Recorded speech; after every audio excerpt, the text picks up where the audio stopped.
So my mornings typically begin with a cup of coffee and the Newburyport Daily News.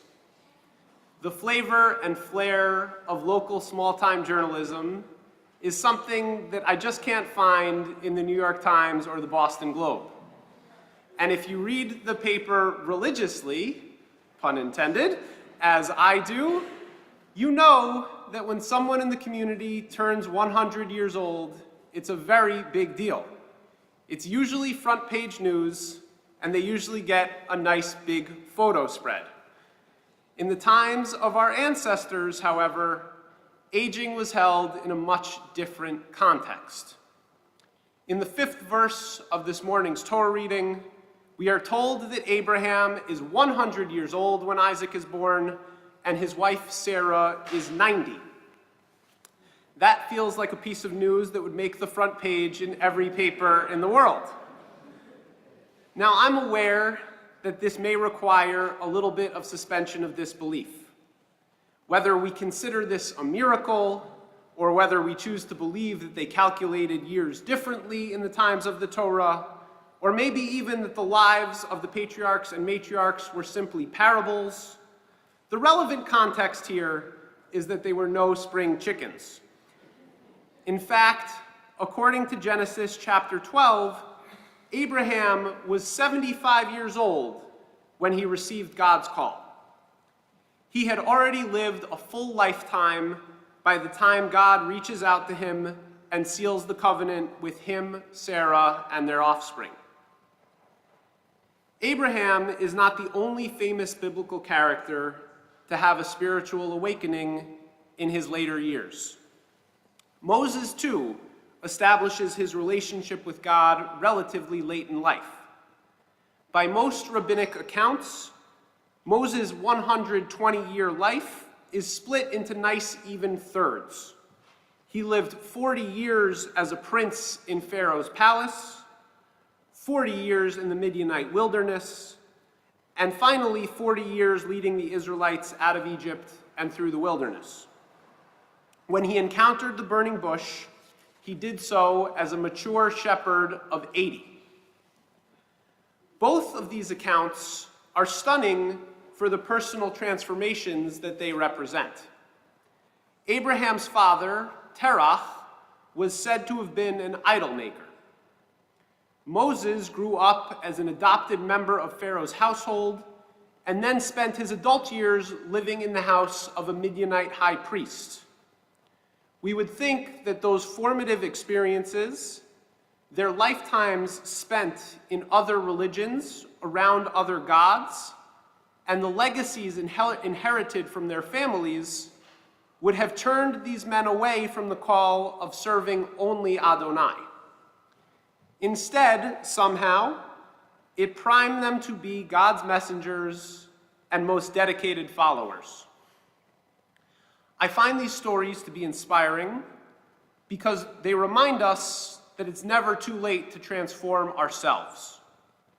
The spiritual evolution of Abraham and Sarah and Moses prove that it is always possible to accept the challenge or push ourselves to change in ways we may otherwise have thought impossible.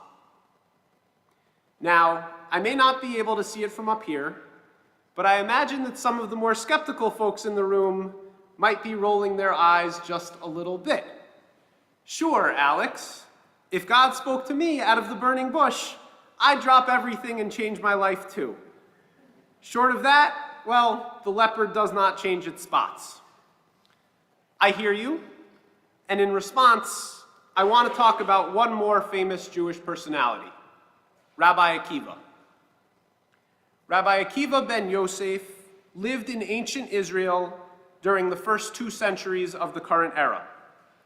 He is one of the most famous and well-regarded rabbinic sages of all time. He was known as a scholar and a mystic, and legend holds that he had as many as 24,000 pairs of students learning under him. In addition to being credited with the canonization of the Tanakh, the full Hebrew Bible, he is recognized as one of the driving forces that helped evolve and sustain Jewish tradition in the aftermath of the destruction of the Second Temple by the Romans in the year 70 CE. Perhaps the most famous aspect of Akiva's life, however, is his origin story. Akiva, too, came to his Jewish calling later in life. Like Moses, he was a shepherd, and there's no record of him having a background in Jewish learning as a younger man.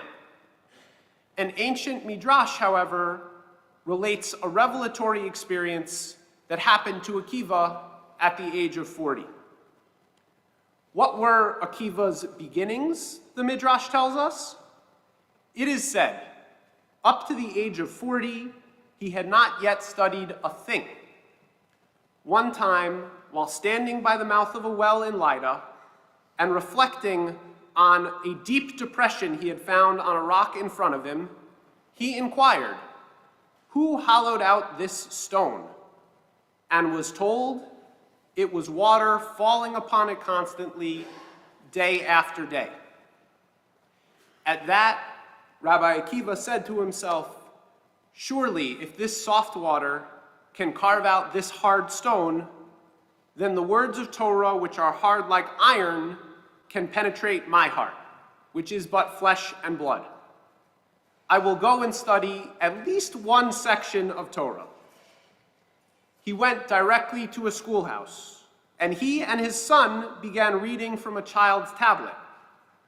Rabbi Akiva took hold of one end of the tablet, and his son of the other end. The teacher wrote down Aleph and Bet for him, and he learned them. The whole Aleph Bet, and Akiva learned it. The book of Leviticus, and he learned it. He went on studying until he had learned the whole Torah. Then he went and sat before Rabbi Eliezer and Rabbi Joshua.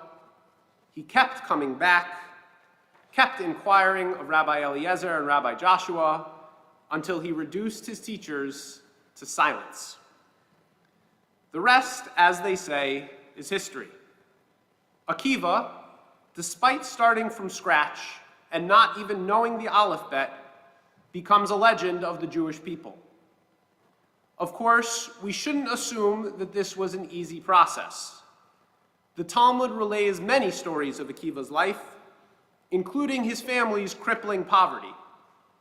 Perhaps not surprisingly, it is only with the support and dedication of his wife, who saw his great potential as a scholar, that he was able to achieve what he did.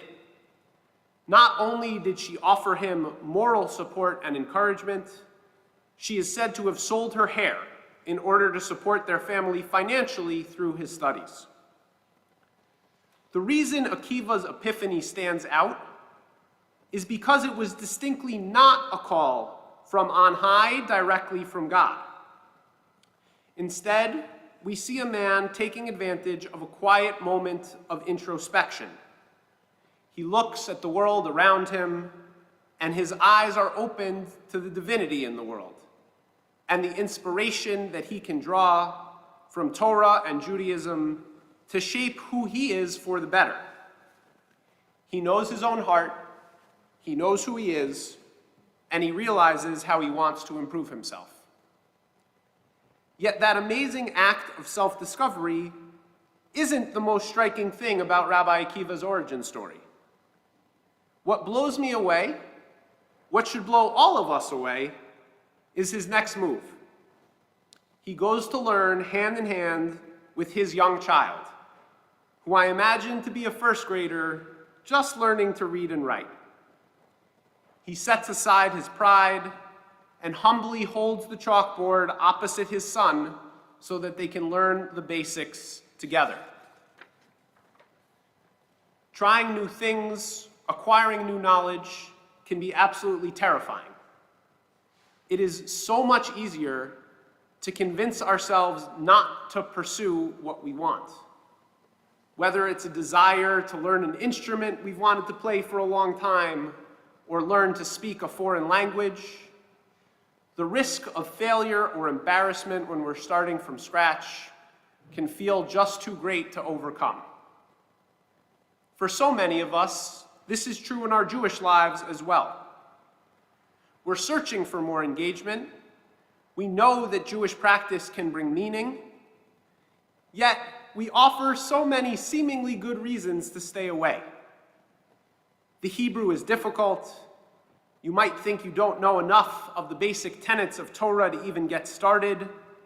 Maybe if you do finally work up the courage to walk into shul, you won't know what's going on. I promise you, on the cusp of finally becoming ordained as a rabbi, I feel this every day, that I don't and can't possibly know what I think I should know from the vast canon of Jewish knowledge to be the spiritual and community leader that I want to be. Then I think of the Akiva story. In the face of that fear and anxiety, diving in and taking that first and hopefully simplest and most accessible step, when Akiva picked up that chalkboard with his young son and mastered the letter Aleph, that starts a journey that can take us anywhere. For you, that might be studying the Aleph-Bet, revisiting the familiar Shema, reading through the services in English translation or in transliteration, following the Torah portion in English, maybe even asking a child or grandchild in your life to go over with you what they're learning in Hebrew school. Or for the more advanced folks, experimenting with a brand new course of Jewish study, like opening up a Mishnah or a Talmud, as I know about 15 of you did for the first time this year. There's a teaching ascribed to Rabbi Yisrael Salanter, considered the founder of the modern Musar movement, the branch of Jewish learning focused on moral conduct and behavior. In writing about his own life, he said, "When I was a young man, I wanted to change the world. I found it was difficult to change the world, so I tried to change my nation. When I found I couldn't change the nation, I began to focus on my own town. I couldn't change the town, so as an older man, I tried to change my family. Now, as an old man, I realize the only thing I can change is myself. And suddenly I realized that if long ago I had changed myself, I could have made an impact on my family. My family and I could have made an impact on our town. Their impact could have changed the nation, and I could indeed have changed the world." On the cusp of this new year, I hope that we all remember that we are empowered to change ourselves at any point in our lives. We may not hear the voice of God as Abraham did at 75, or encounter a burning bush like Moses did at 80, but like Rabbi Akiva at 40, we can all open our eyes to the wonders around us at any time, open our hearts to self-improvement, and be brave enough to learn that first Aleph that can transform ourselves and ultimately the world around us. Shana Tova.